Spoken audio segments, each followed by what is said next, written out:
Welcome to ShiftWatch. I'm your host, Starbuck. In this episode, Graham Hancock interprets Thoth's prophecy from his Hermetic Texts and shows us a lot of parallels in what he was shown and the world today.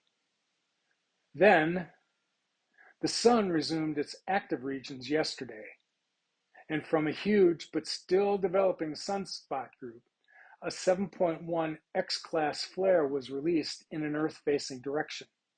Expect that impact by Saturday, and I'll be keeping my eye on what's coming around the limb as there's another huge sunspot emerging. This is an update from the Earthmaster. Then, here are two examples of recent extraordinary events captured on video. Make of it what you will. And finally, Sam the Illusionist channels the Lemurians for Australian researcher and filmmaker Adam Rickus, who is seeking permission to visit Telos. You will also learn that it's time for some of us to help translate their messages for others.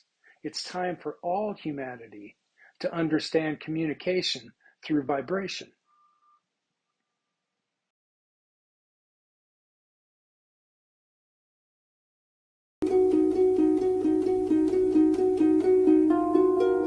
We live at a crossroads. There's no doubt.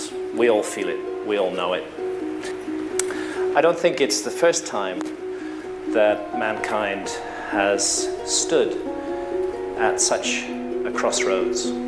But here we are now, facing it and hopefully dealing with it.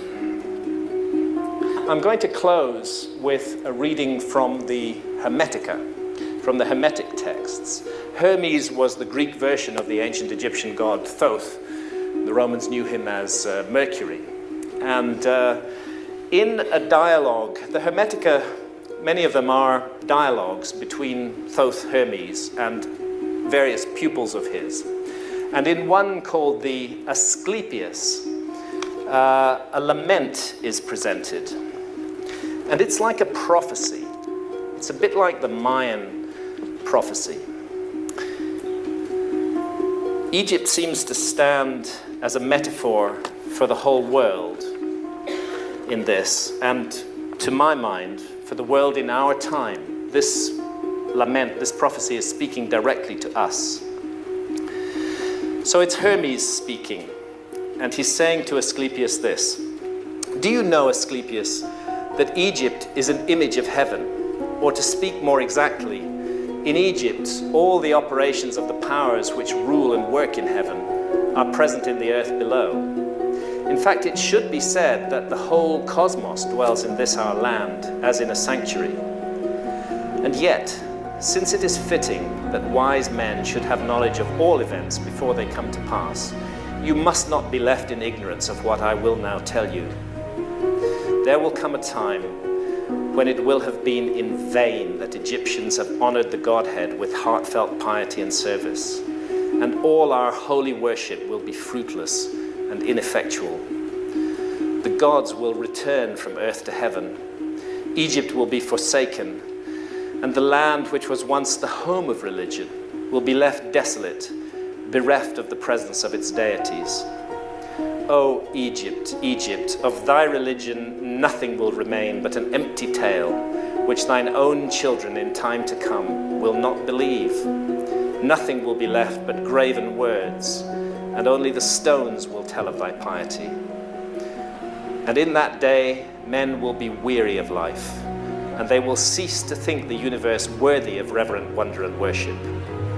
They will no longer love this world around us, this incomparable work of God, this glorious structure which he has built, this sum of good made up of many diverse forms, this instrument whereby the will of God operates in that which he has made, ungrudgingly favoring man's welfare, this combination and accumulation of all the manifold things that call forth the veneration, praise, and love of the beholder. Darkness will be preferred to light, and death will be thought more profitable than life. No one will raise his eyes to heaven. The pious will be deemed insane, the impious wise, the madman will be thought a brave man, and the wicked will be esteemed as good. As for the soul, and the belief that it is immortal by nature or may hope to attain to immortality, as I have taught you, all this they will mock, and even persuade themselves that it is false. No word of reverence or piety, no utterance worthy of heaven will be heard or believed. And so the gods will depart from mankind, a grievous thing, and only evil angels will remain, who will mingle with men and drive the poor wretches into all manner of reckless crime, into wars and robberies and frauds and all things hostile to the nature of the soul. Then will the earth tremble and the sea bear no ships. Heaven will not support the stars in their orbits. All voices of the gods will be forced into silence. The fruits of the earth will rot. The soil will turn barren, and the very air will sicken with sullen stagnation. All things will be disordered and awry. All good will disappear. But when all this has befallen Asclepius, then God, the creator of all things, will look on that which has come to pass, and will stop the disorder by the counterforce of his will, which is the good. He will call back to the right path those who have gone astray. He will cleanse the world of evil, washing it away with floods, burning it out with the fiercest fire, and expelling it with war and pestilence. And thus he will bring back his world to its former aspect, so that the cosmos will once more be deemed worthy of worship and wondering reverence.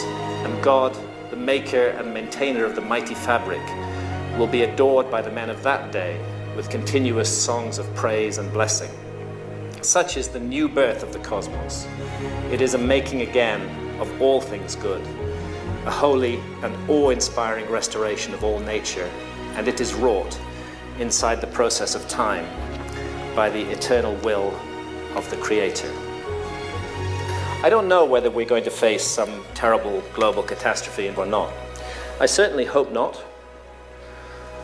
I hope it will not come down to misery and horror, awful, awful things. There's enough of that in the world already. But I do remember what all the ancient texts say. There isn't a single flood myth, there isn't a single story of the destruction of past civilizations that don't implicate humanity in the story somewhere. Our own behavior, what we do, is part of what we're bringing down on the world right now. What we are manifesting in the world, that is what is coming towards us. We are the authors of this thing, and we can change the story if we want to change it. I firmly believe that. Are we looking at the traces of a forgotten episode in human history? I think so. I think that's what's going on here. And because we've forgotten it, because we are a species with amnesia, because we are so much a mystery to ourselves, perhaps it's because of that we're so lost and so troubled today, so haunted by this sense of something missing, something that we need to know about ourselves. For the ancient Egyptians, the essential mystery of human existence concerned our spiritual essence, that we are participating in this theater of experience that we call life and the world in an immense endeavor aimed at the perfection of the soul. I've talked with shamans in the Amazon, and when I've asked them, what do you think's the problem with the world? What's the problem with the West? They say it's very simple. You've severed your connection with spirit. You've cut the link. And you have to restore that link if you're going to move forward from here. You can't move forward from the place you're in if you don't restore the connection to spirit. And that seems to me the most fundamental task that all of us now face. Not these exterior trappings of power that have brought such horror and misery to the world. This is the moment of crossroads that we stand at. None of us can effect changes on a macro level. It's impossible to do so. But we can make changes on a micro level. We can make changes in our own lives. We can make changes in our immediate surroundings. Changes for the better. Changes driven by love. So overwhelming is the notion of global destruction. No, I can't stop that, but I can stop what I'm doing to contribute to it. And if we all do that, then I believe a huge change in consciousness will come, and the world can move on, and we can look forward to a future for our children and our children's children, and once again bring this bright, beautiful, jewel garden of a planet, bring it back to the place it should be in our lives.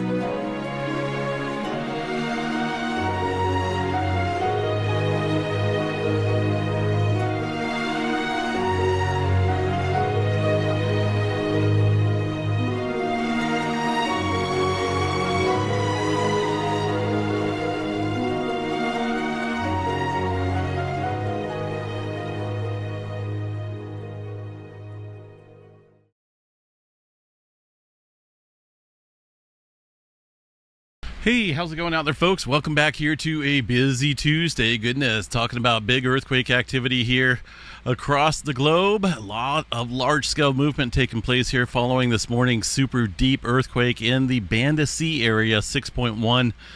365 miles to 65 miles deep here, 365 into this area. And I said to be on guard, watch this area, as these big quakes tend to bring on the uptick of earthquake activity. Also, we got, looks like an X-flare coming in right now. Well, way up there into the X-flare category. Let me back out of there real quick. Yeah, we are in the X-flare category, and we're going up and up and up. Hasn't even stopped yet. This is coming from, I believe, an Earth-directed solar sunspot. Going to be this area right here. Look at that. That's just pre-flaring. It's a couple minutes old here. This is 2206. It's now 2219. So we haven't even begun to see the X-flare that's kicking up, but it's continuing to rise into the high X-flare category. Goodness, this could be an extreme event. Big time. Make sure I'm still live. The internet's still here. Haven't been knocked off the internet yet, but look at that. No sign of it peaking either. This is right now in the X-flare category as a, let me go back here and double check this. That shows an M5.5, but that is not right. Look at that, way up here in the X-flare category. X3.5 so far. No sign of it dying down yet. And man, are we getting a strong, probably R3 radio blackout right now on the sunlit side of the Earth. This affects a lot of different frequencies out there, mainly in the high frequency, low frequency navigation systems, talking about around shortwave and whatnot. But that's significant out there in the Central Pacific. I'm just waiting to see when this is going to stop, if it stops. And I'm waiting for the flare update here. It's going to be, I'm sure, a beautiful image. I'm guessing it's from this area. A look at complexity here real quick. That is going to be sunspot number one of these. I believe it's going to be the center one, or maybe this one back here now. Let me see. Yeah, it's going to be from this area. That has actually grown since this morning in terms of complexity. That is where that massive looking feature is coming from right now, right here. And again, this is pre-eruption, pre-solar flare. Notice the time here.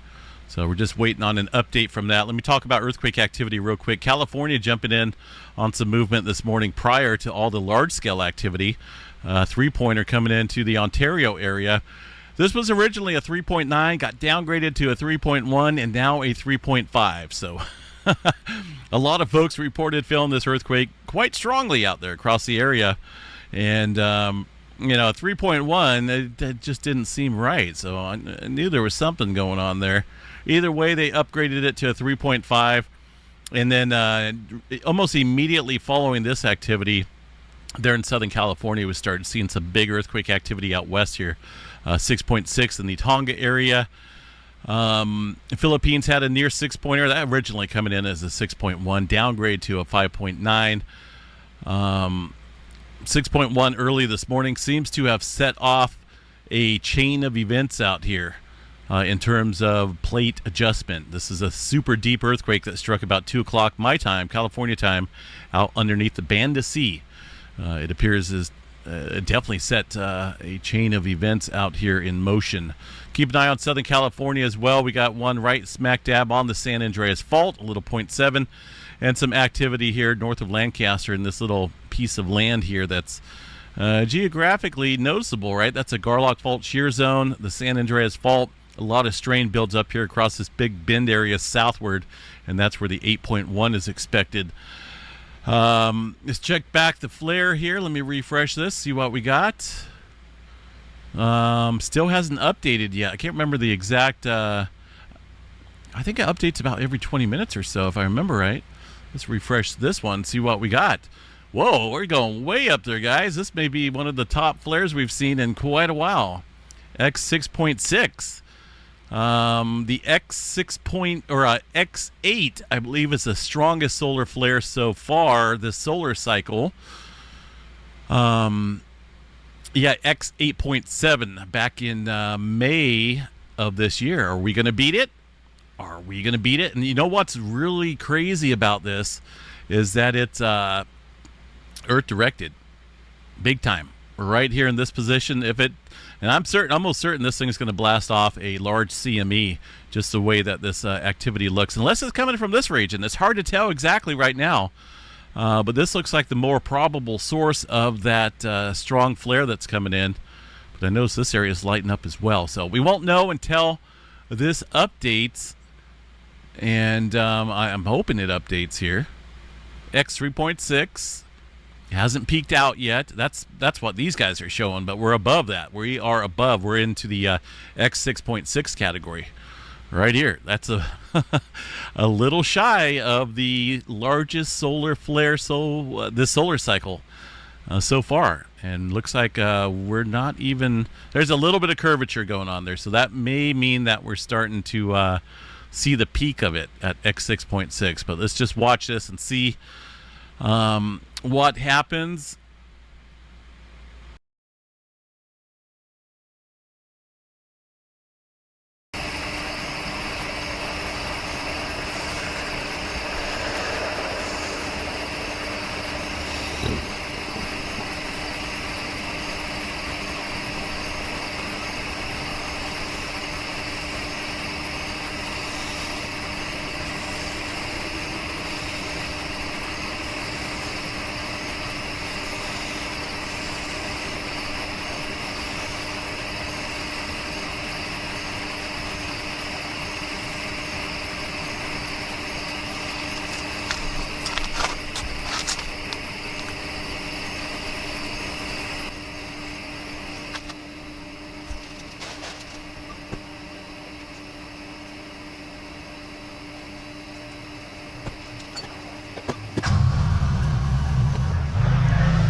We are the Lemurians now, communicating through the vibration system of this channel.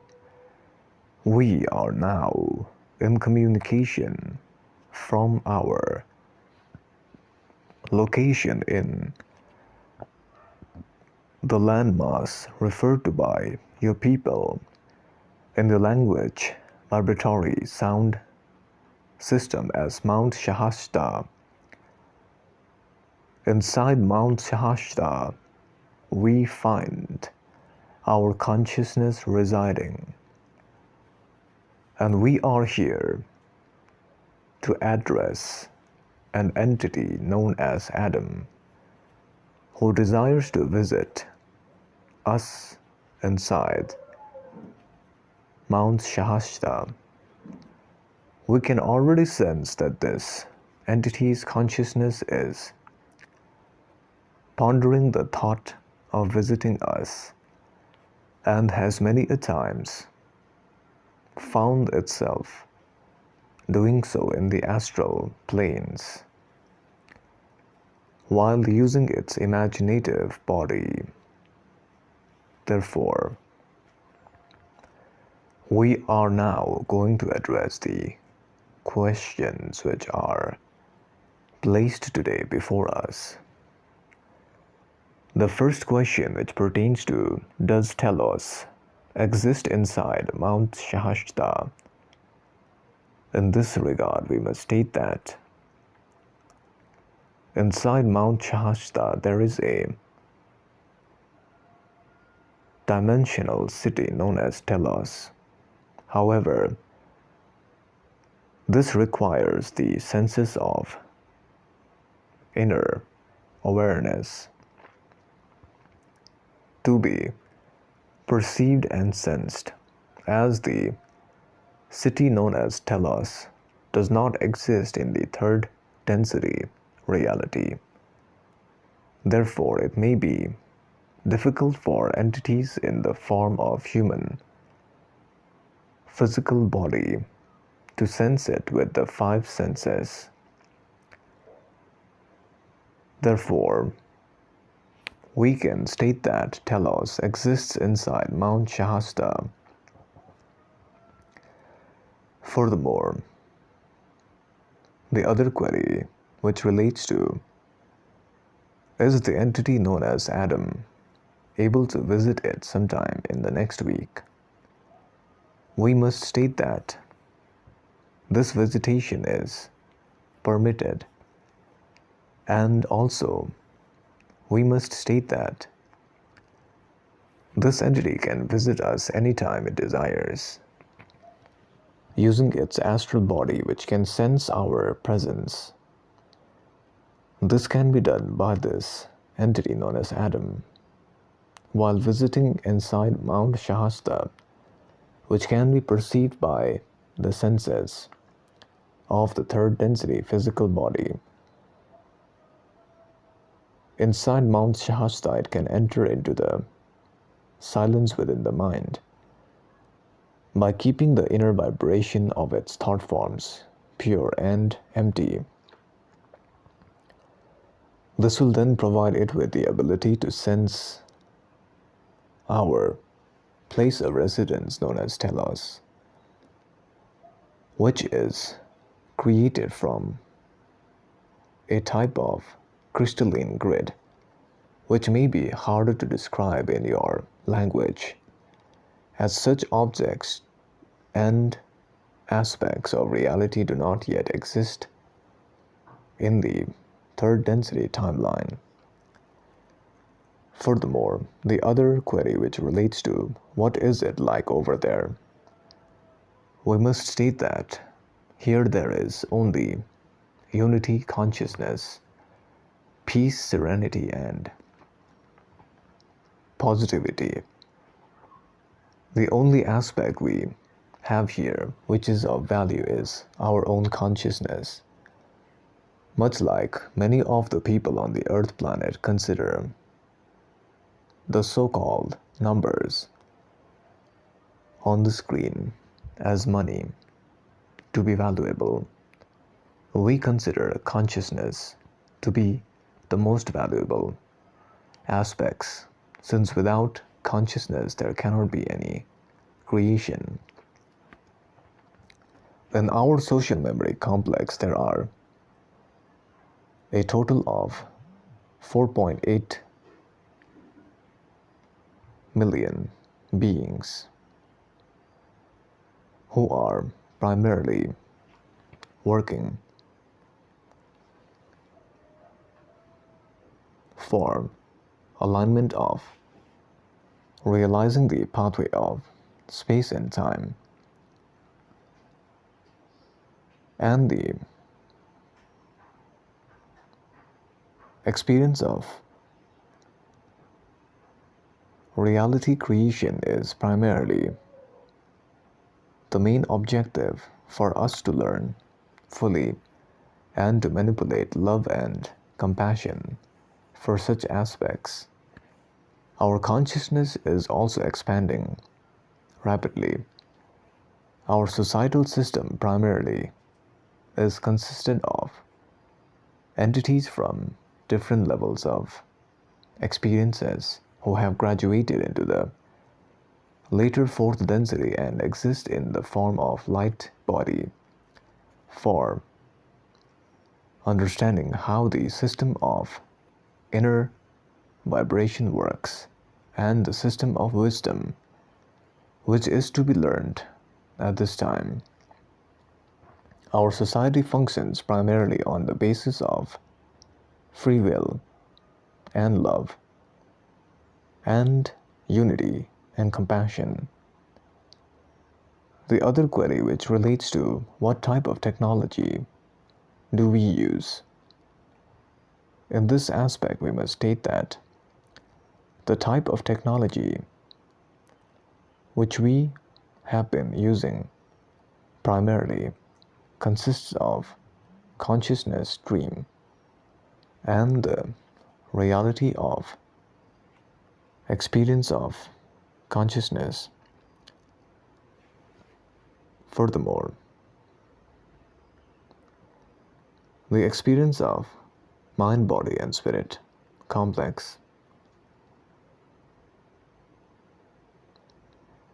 of the reality is to understand that all technology is created from consciousness. Without consciousness, there cannot be any technological aspects. Our focus in understanding how our consciousness is a technological device is the main function of the reality of our work at this time inside Mount Shasta. The other query which relates to any information about Lowell Johnson and how can he assist with ascension. The entity known as Lowell Johnson, as we can sense, is primarily trying to work for the attainment of more freedom in terms of consciousness and free will, and has been in contact with us through its inner self many times. Since our vibrations match, it can assist in the ascension by transferring our information, which primarily does not exist in the form of your language, but in the form of vibration which can be transmitted and translated by its mind in a pure form, for allowing the people of Earth to understand fully our information, much like this channel is performing.